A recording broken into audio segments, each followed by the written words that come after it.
स्वतः MBBS doctor. त्रास होऊ नये म्हणून आधी त्याने इंजेक्शन मधून गुंगीचं औषध घेतलं.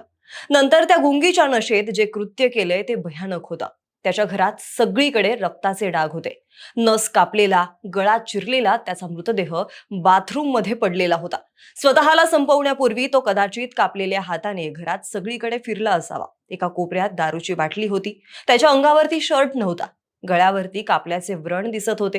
त्याच्या उजव्या हाताजवळ रक्ताने माखलेला चाकू, डाव्या हाताच्या खांद्याजवळ एक कात्री दिसत होती. हे सगळं घडलंय आदित्य नावाच्या सोलापुरातल्या एका एमबीबीएस डॉक्टर मुलासोबत.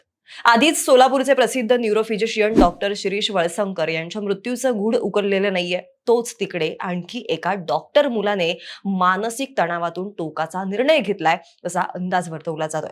आदित्य सोबत नेमकं काय घडलंय सविस्तर पाहूया या व्हिडिओच्या माध्यमातून. नमस्कार, मी मयुरी कराडे आणि तुम्ही पाहताय विषयच मंडळी. सोलापूर शहर आदी प्रख्यात मेंदूविकार तज्ज्ञ डॉक्टर शिरीष वळसंकर यांच्या अशा प्रकारे झालेल्या मृत्यूने हादरलेलं होतं. त्यानंतर 12 दिवसांमध्येच शासकीय रुग्णालयात इंटर्नशिप करणाऱ्या एका तरुण डॉक्टराने स्वतःला संपवल्याची धक्कादायक घटना समोर आलेली आहे. आधी नस आणि नंतर गळा चिरून 24 वर्षाच्या डॉक्टर आदित्य नाबियार याने सोलापुरात आपल्या रूम मध्ये हे धक्कादायक पाऊल उचललंय. आदित्यचे आई वडील मुंबईत राहायचे आणि तो स्वतः गेल्या काही दिवसांपासून इंटर्नशिपसाठी सोलापुरात होता. आई वडिलांचा एकुलता एक मुलगा, तसं घरातलं शेंडेफळच. आपला मुलगा मोठा डॉक्टर व्हावा असं त्याच्या आई बाबांचं स्वप्न होतं. ते स्वप्न सत्यात तर उतरलं, पण फार काळ त्यांना त्याचं यश बघता आलं नाही. मंगळवारचा तो दिवस होता ज्या दिवशी आदित्यने तो एक चुकीचा निर्णय घेतला. त्याचं झालं असं, मंगळवारी वडिलांनी आदित्यला फोन केला, पण त्याने तो फोन उचलला नाही. त्यामुळे घाबरलेल्या वडिलांनी आदित्यच्या मित्राला त्याच्या घरी जा आणि बघ बरं तो काय करतोय, आमचा फोन उचलत नाहीये असं सांगितलं. जेव्हा हा मित्र आदित्यच्या घरी पोहोचला तेव्हा दरवाजा बंद होता. बाहेरून बराच वेळ आवाज देऊन सुद्धा कोणी दार उघडायला तयार नव्हतं. त्यामुळे दरवाजा तोडून जाण्याचा निर्णय झाला.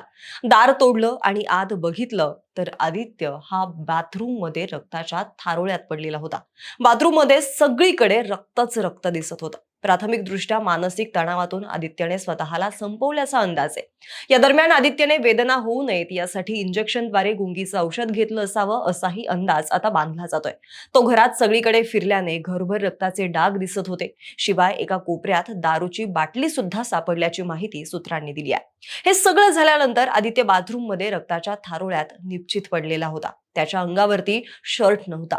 त्याच्या उजव्या हाताजवळ रक्तात पडलेला चाकू, डाव्या हाताच्या खांद्याजवळ कात्री दिसत असल्याची माहिती सुद्धा सूत्रांनी दिली आहे. मिळालेल्या माहितीनुसार घटनास्थळी 2 इंजेक्शन, सलाईन, मोबाईल, पाकिट अशा काही वस्तू आढळल्याची प्राथमिक माहिती आता पोलिसांनी दिली आहे. मानसिक तणावातून त्यानं हे कृत्य केलं असावं अशी सुद्धा आता प्राथमिक शक्यता वर्तवली जाते.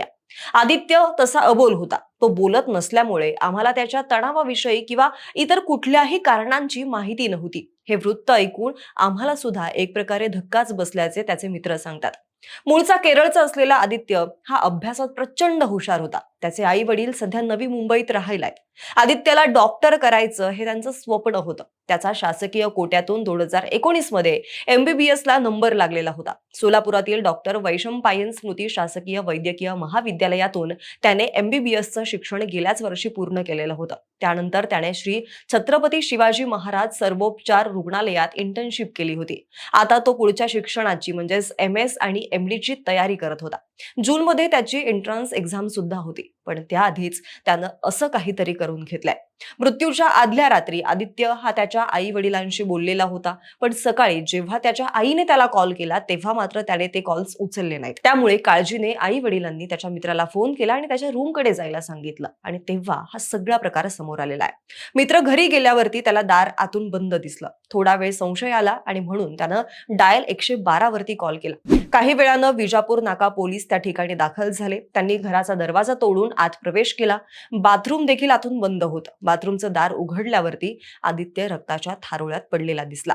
पुढे पोलिसांनी आदित्यच्या आई वडिलांना हे सारं कळवलं. पोलिसांचा अघटित घडल्याचा फोन आला आणि आदित्यच्या आई वडिलांनी धावत पळत सोलापूर गाठलं. वृद्धापकाळाचा आधार गेल्याची भावना व्यक्त करताना आई वडिलांना हुंदके आवरता आले नाहीत. आदित्य नांबियार हा राहत असलेल्या घरात पोलिसांना दारूच्या बाटल्या, भुलीसारख्या इंजेक्शनच्या सिरींज सापडलेल्या होत्या. त्याच्या मृतदेहाजवळ कात्री, एक धारदार चाकू सुद्धा पोलिसांना मिळालेला आहे. पोलिसांनी त्याचा मोबाईल सुद्धा आता जप्त केलेला आहे.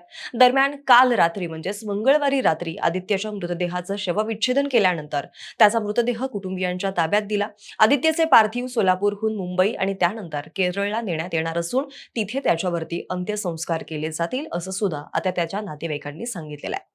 सध्या तरी MBBS असलेल्या आदित्यने एवढं टोकाचं पाऊल का बरं उचललं असावं याचा शोध पोलीस घेत आहेत. पण मंडळी, मागच्या काही दिवसांमध्ये ज्या पद्धतीने तणावातून टोकाची पावलं उचलल्याच्या काही घटना घडत्यात त्यावरून याचं गांभीर्य लक्षात येतं. आजपासून बरोबर 12 दिवस आधी सोलापूरचेच प्रसिद्ध न्यूरोफिजिशियन डॉक्टर शिरीष वळसंकर यांनी डोक्यात गोळ्या झाडून स्वतःला संपवलं. त्यानंतर आता MBBS झालेल्या एका तरुण डॉक्टर मुलानं सुद्धा टोकाचा निर्णय घेतला. या व्यतिरिक्त पण IT क्षेत्रातील काही उच्च शिक्षित तरुण आहेत ज्यांनी सुद्धा अगदी अशाच प्रकारे तणावाखाली येऊन टोकाची निर्णय घेतलेली आहेत. पण या सगळ्याला नेमकं काय कारणीभूत आहे?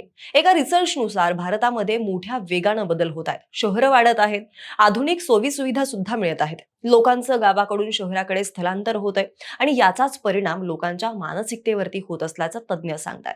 आणि त्यामुळेच कुठेतरी नैराश्यासारख्या समस्या वाढत असल्याचं सुद्धा सांगितलं जातं आणि याच नैराश्यातून टोकाची पावलं उचलली जात आहेत.